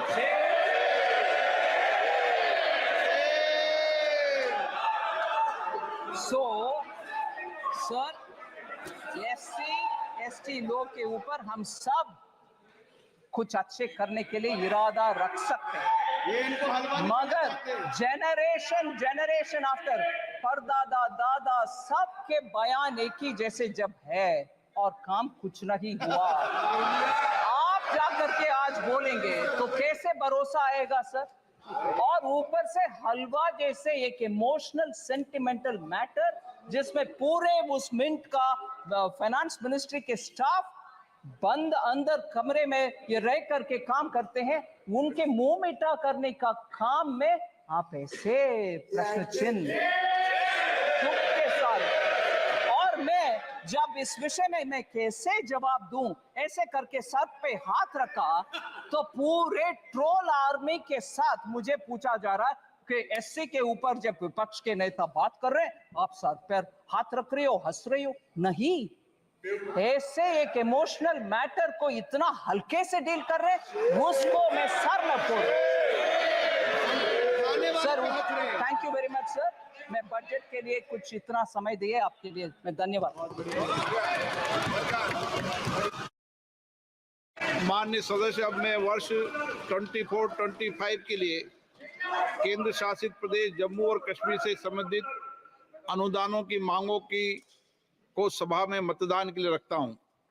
प्रश्न ये है कि अनुदान की मांगों की सूची के स्तंभ 2 में मांग संख्या 1 से 36 के सामने दर्शाए गए मांग शीर्ष के संबंध में 31 मार्च 2025 को समाप्त होने वर्ष के दौरान संदाय के क्रम में होने वाले खर्चों की अदायगी हेतु आवश्यक राशियों की पूर्ति के लिए अनुदानों की मांगों की सूची के स्तंभ 3 में दर्शाई गई राजस्व लेखा और पूंजी लेखा संबंधी राशियों से अनधिक संबंधी राशियां केंद्र शासित प्रदेश जम्मू और कश्मीर की संचित निधि में से भारत के माननीय राष्ट्रपति जी को प्रदान की जाए।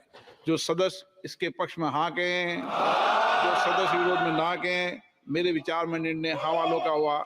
निर्णय हवालों का वर्ष 24-25 के लिए केंद्र शासित प्रदेश जम्मू कश्मीर संबंधी अनुमानों के पारित हुई।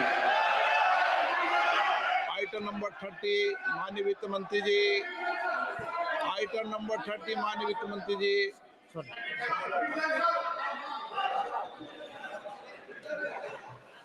Sir, I rise to move for leave to introduce a bill to authorize payment and appropriation of certain sums from and out of the consolidated fund of the Union Territory of Jammu Kashmir for the services of the financial year 24-25. प्रश्न ये कि विधेयक को पुनर्स्थापित करने की अनुमति प्रदान की जाए। जो सदस्य इसके पक्ष में हाँ कहें, जो सदस्य विरोध में ना कहें, मेरे विचार में निर्णय हाँ वालों के पक्ष में हाँ वालों के पर अनुमति प्रदान की माननीय मंत्री जी विधेयक को पुनर्स्थापित करें। Item number 31। Sir, I introduce the bill, sir.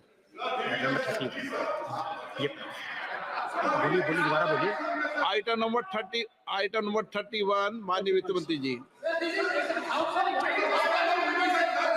Sir, I rise to move that the bill to authorize payment and appropriation of certain. Sir item number 36 है.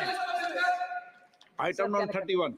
Sir, I rise to move that the bill to authorize payment and appropriation of certain sums from and out of the consolidated fund of the Union Territory of Jammu and Kashmir for the services of the financial year 24-25 to be taken into consideration. प्रश्न ये कि विधेयक पर विचार किया जाए, जो सदस्य इसके पक्ष में हाँ कहें, जो सदस्य विरोध में ना कहें। मेरे विचार में निर्णय हाँ वालों के पक्ष में हाँ, वालों के पर विधेयक को विचार करने का प्रस्ताव स्वीकृत गया। अब सभा पर विधेयक खंडवार विचार करेगी। प्रश्न एक खंड 2 और 3 विधेयक का अंग बने, जो सदस्य इसके पक्ष में हाँ कहें, जो सदस्य विरोध में ना कहें। मेरे विचार में निर्णय हाँ वालों के पक्ष में हाँ, वालों के पक्ष में खंड 2 और 3 विधेयक का अंग बना। प्रश्न ये कि अनुसूची विधेयक का अंग बने, जो सदस्य के पक्ष में हाँ कहें, जो सदस्य विरोध में ना कहें। मेरे विचार में निर्णय हाँ वालों के पक्ष में हाँ, वालों के पक्ष में अनुसूची विधेयक का अंग बनी। प्रश्न है कि खंड 1 अधिनियम सूत्र विधेयक का पूरा नाम विधेयक का अंग बने, जो सदस्य के पक्ष में हाँ गए, जो सदस्य विरोध में ना गए। मेरे विचार में निर्णय हाँ वालों के पक्ष में हाँ, वालों के पक्ष में खंड 1 अधिनियम सूत्र विधेयक का पूरा नाम विधेयक का अंग बने। मंत्री जी प्रस्ताव करें कि विधेयक को पारित किया जाए। Sir, I rise to move that the bill be passed. प्रश्न है कि विधेयक को पारित किया जाए, जो सदस्य इसके पक्ष में हाँ गए, जो सदस्य विरोध में ना गए। मेरे विचार में निर्णय हाँ वालों के पक्ष में हाँ, वालों के पर प्रस्ताव स्वीकृत हुआ, विधेयक पारित हुआ। Item number 32 Shri Kiran Rijiju ji. With your permission, I move the following: that the Rule 331G of the Rules of Procedure and Conduct of Business in Lok Sabha, in its application to the discussion and voting on demands for grants for 2024-25 be suspended. प्रश्न है कि माननीय मंत्री द्वारा प्रस्तुत प्रस्ताव को स्वीकृत किया जाए, जो सदस्य इसके पक्ष में हाँ कहें, जो सदस्य विरोध में ना कहें। मेरे विचार में निर्णय हाँ वालों के पक्ष में हाँ, वालों के पक्ष में प्रस्ताव स्वीकृत हुआ।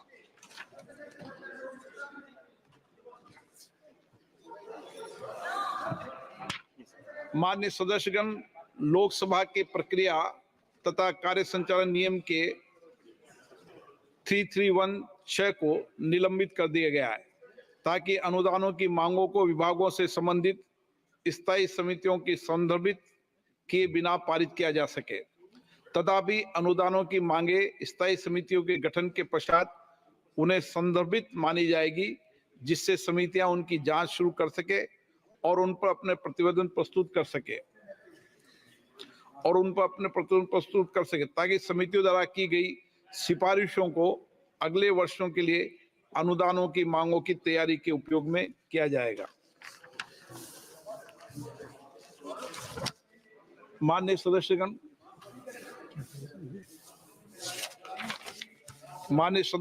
बजट पर सामान्य चर्चा में बीएससी पर 20 घंटे आवंटित किए गए थे, लेकिन इस विषय पर 27 घंटे से अधिक चर्चा हुई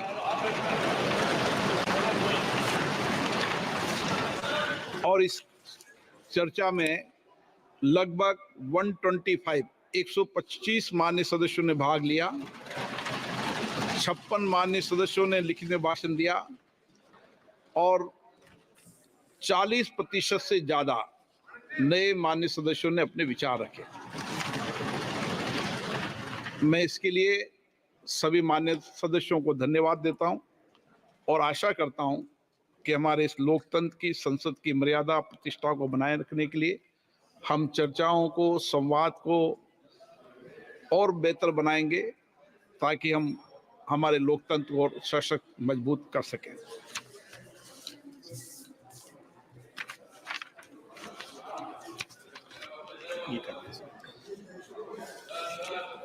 item number 33।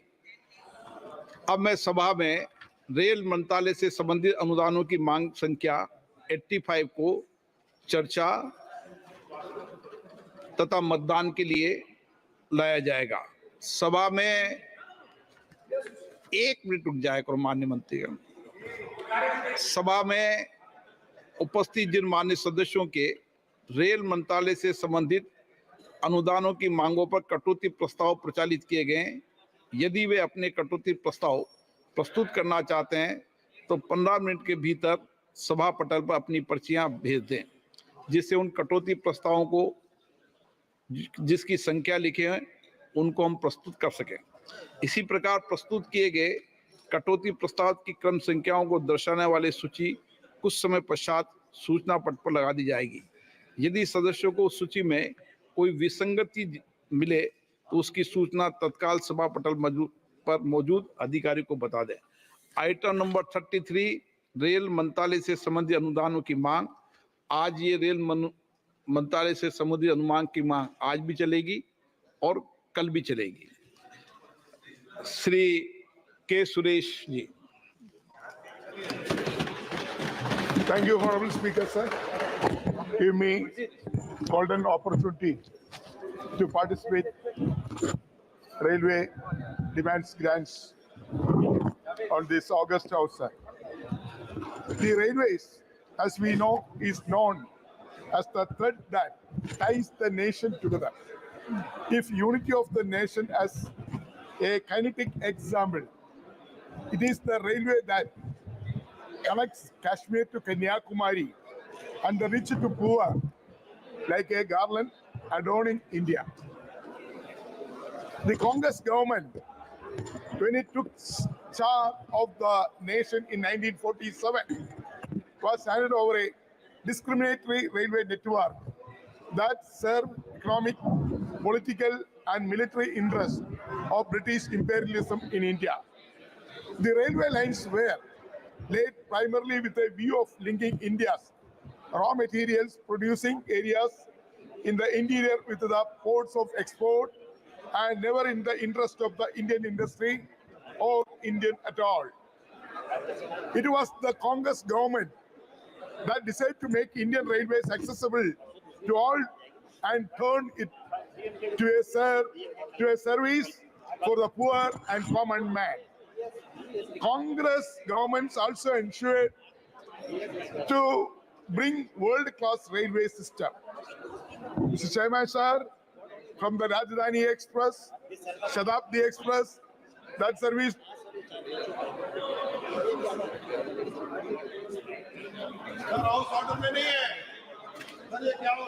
Honorable Chairman, sir, I request all the members to please be seated. I would like to invite I request all the members to honorable be kindly attention of seated. this government, Please take your seats. the previous government's Congress government, Please take your seats. I will tell them also. Take your Introduce- seats.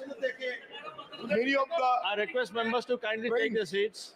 like Rajdhani Express, Kindly take your seats, Shatabdi please. Express, that serve as higher impact sectors to highly ambitious projects to link remote area connectivity through projects like Konkan Railway. Shri Suresh, connecting- Shri Suresh, just one second. I request the members to kindly take your seats. Yes, certainly yes.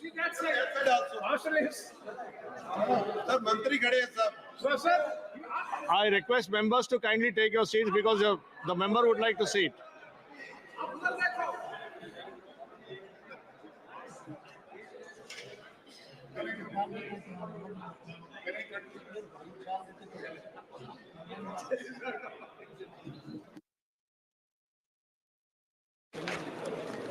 Chairman, sir,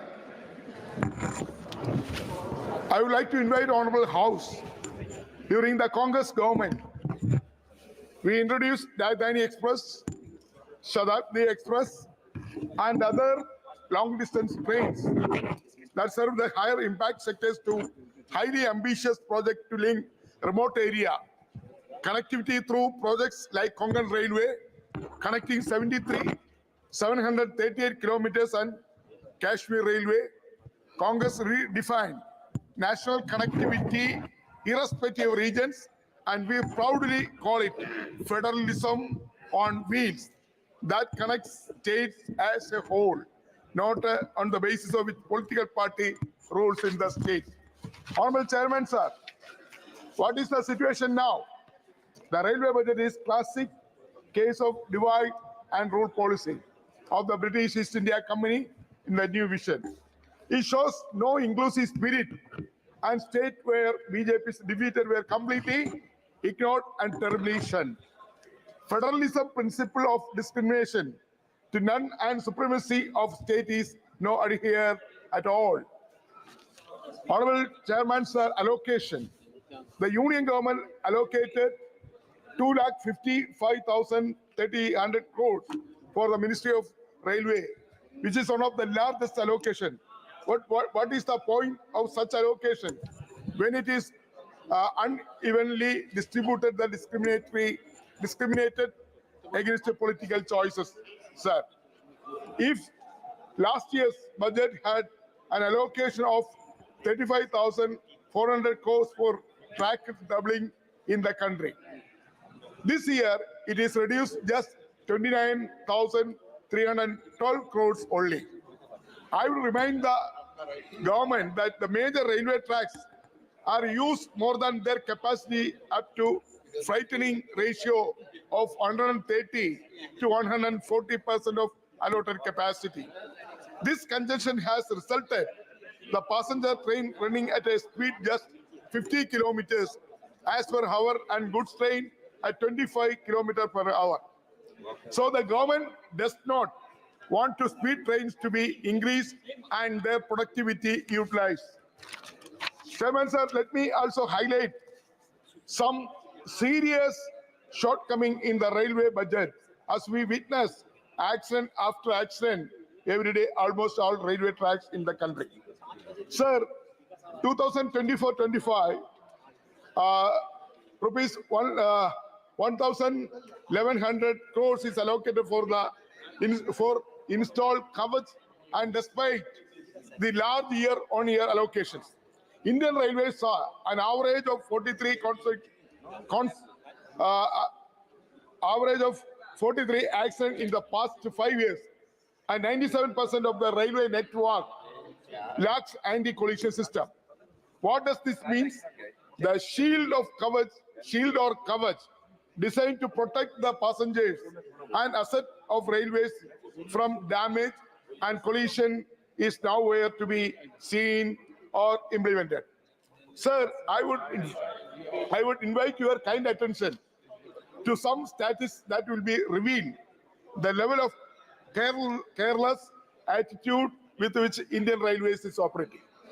Sir, from 2014 March 2023, and under the BJP-led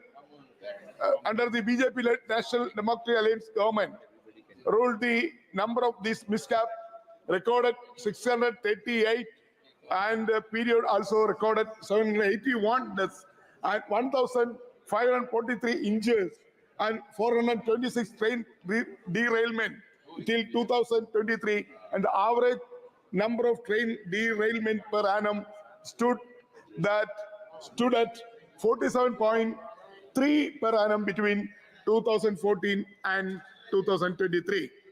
Sir, the compensation of the victims, their demand for adequate compensation for the victims, from those who succumbed to injuries and those who are disabled and maimed, remains ignored by the government, and I urge upon the Union government and Ministry of Railway to increase the compensation and give maximum, the injured persons get a maximum compensation, and also their family should be protected. Sir, the railway budget in this financial year, the zero consideration is given to federal model allocation, and all allocations are made to ensure alliance partners are kept happy, sir. Sir, I am not going to all the details. I am coming to my state, Kerala, because railway is a very large ministry. There are so many areas there. If I am going to all the area, my time will be, I need more time, but my other speakers also want to participate. That's why I'm not going to all the details, but I'll come to Kerala. So the state of Kerala is treated in this railway demands and cans also totally neglected. Please remember, we are a state where nearly 100% passengers pay for their tickets and behave as role models of the entire nation. We are given the most rotten most dilapidated and most oldest coach and locomotives. Our stations are not developed despite large claims of the union government. Our tracks are not double as they should be. Our need for new trains is completely ignored. What is our fault? That we, the Keralites and Malayalis, reject Malayalis, always supporting Congress Party and UPA. That if, yes, you must take the democratic spirit than behaving with the hatred, which is your hallmark. Sir, let us talk about the allocation of the demands grant, some of the states. Sir, Uttar Pradesh is given 19,484 crores. Maharashtra given 15,940 crores. Madhya Pradesh 14,738 crores. Odisha is given 10,586 crores. Bihar is given 10,033 crores. Andhra Pradesh given 9,151 crores. And Kerala is given insignificant sum 3,011 crores only. 3,011 crores. In this justice, when Kerala is always projected by the union government as a beacon of growth and prosperity and as a proud model of social achievement. Sir, Kerala is the third state which received at least amount of allocation budget. We are discriminated so much that Kerala is that where not a single kilometer of track has been commissioned for the last 30 years for passenger train. The fourth phase of Kochuveli master plan required just 40 crores, but that is not allotted. The location survey of Ernakulam Shornur, third path is not completed, sir. Sir, the Angamali Eruveli Shabari rail project is also not completed, just started 5 kilometers. After that, there is a controversy still going on whether the railway has been spent all the money or state government also part of that. That is not taken a decision. Still, the Angabali Shabari railway line is in the not taken up. Sir, the Thiruvananthapuram division is given only 47 lakhs for the mechanism to lengthy trains, and apart from these allocations and track doubling related allocations, which are nothing but mandatory development works, the central government has completely avoided Kerala. Sir, Kerala passengers are even suffering serious health issues, and they are forced to travel jam-packed bogies, and there are not enough coaches in the train. We are given no new coaches, no new trains, and we are forced to operate old and leaking and dilapidated hotel coaches. Sir, recently there are a number of incidents happened. Honorable Minister, Railway Minister also very much aware of that. And also the waste management in the railway station. That also a big problem in Kerala. Recently, the capital city of Kerala, Trivandrum, one labor, he was gone under the Amayanjan Tod. So he died because of the railway, and there is no proper coordination with the railway and the corporation, municipal corporation. That's why this was happened. So the waste management also very big problem in not only in Trivandrum railway station, all the railway station. The waste management is big problem. So that also I would like to invite the Honorable Minister to address this issue. Sir, in Kerala, we are also demanding number of trains. In northern part of Kerala, recently, the passengers are not getting proper connectivity. Many of the trains cancelled, and also the running trains, there is no space. The shortage of the compartments. Everywhere in Kerala, daily we are facing so many problems. Honorable members from Kerala, time to time, brought into notice to Honorable Minister as well as the railway officials, sir. Sir, then Rajdhani Express. Now we are having only one Rajdhani Express that is going via Kongan. But in the main line is Trivandrum, Agra, New Delhi, Agra, Bhopal, Nagpur, Trivandrum. That is the main line. But we don't have any Rajdhani Express. This is a long pending demand. Sir, I'm going to conclude. Sir, Kerala, we are demanding more Vande Bharat trains. Honorable Minister is here. I am very happy to, I congratulate Honorable Minister. He has given 2 Vande Bharat trains.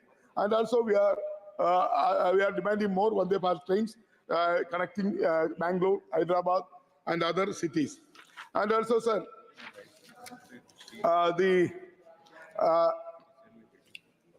sir,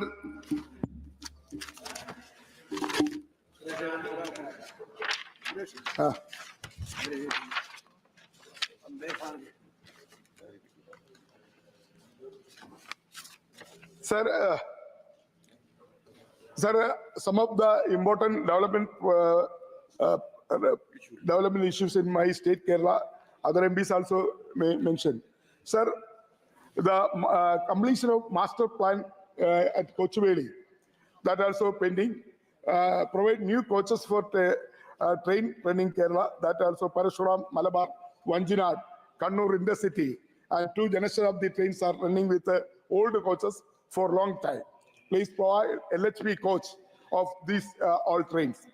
Sir, development of Ernakulam old railway station, that also 40 acres of land is available there. That also old pending, very long pending demand. That also taken care. And also increasing coaches in the Trivandrum, Bangalore, Vande Bharat via Alappi, and Vande Bharat via Kottayam. Also, Trivandrum, Kasaragod, Vande Bharat also, we need more coaches. Sir, Ernakulam, Vande Bharat, Ernakulam, Bengaluru, Vande Bharat, also we are demanding. Railway is also considering that. I would like to request before Onam that Ernakulam, Bangalore, Vande Bharat should be started. Sir, the doubling work in Ambalappuzha Thuravur stretch is going very slowly. So 500 crores is